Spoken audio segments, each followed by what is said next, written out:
ok ok.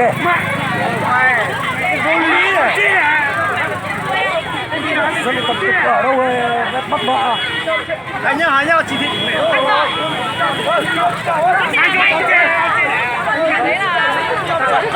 Em mà.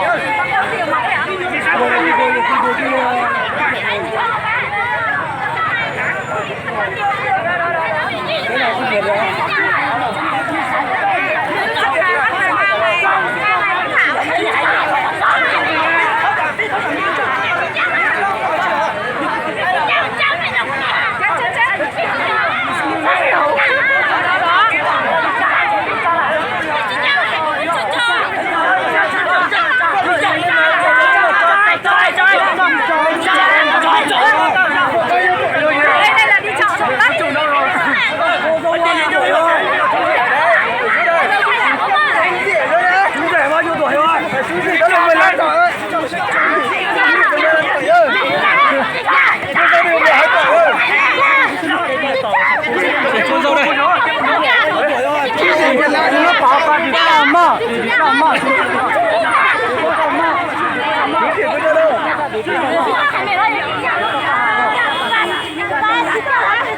Mang lên kia tôi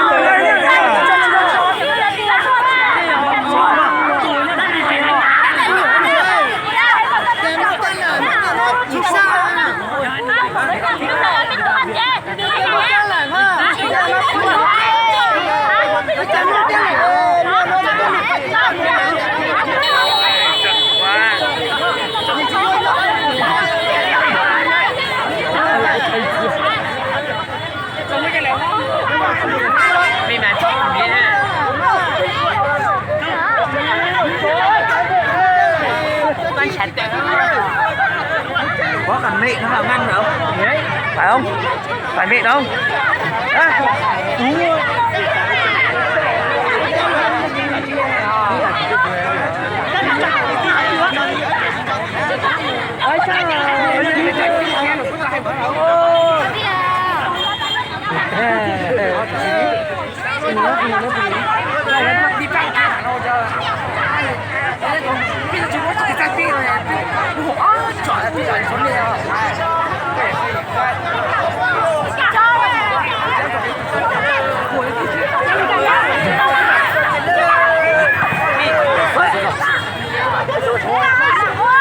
Quỷ leo, chạp vào bây giờ.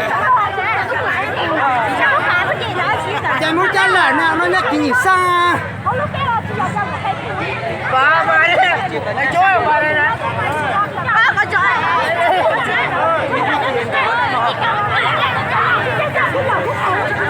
Ba có xu này. Sao cái sao ấy, cái chuyện tăng. Thôi á. Tăng kia.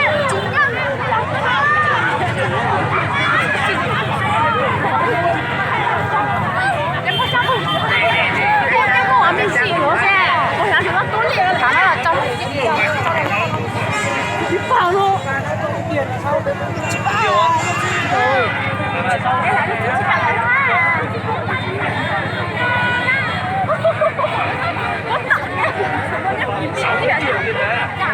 Cái này nó chỉ là你同乜包嚟咋個？係我嚟。trong một đi, trong một đi, chắc rồi sáng tạo à?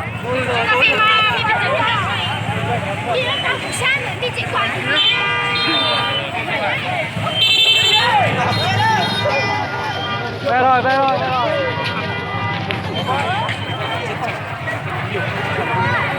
Hai con gọn nhá.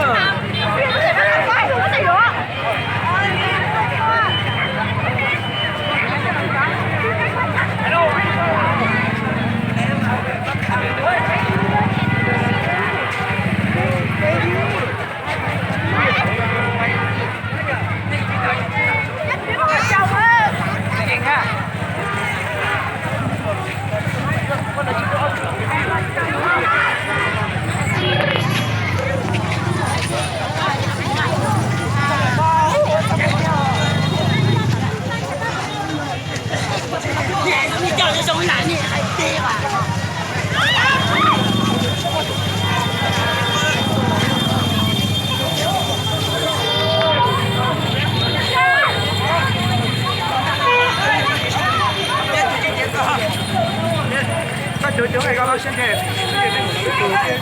这个小哥，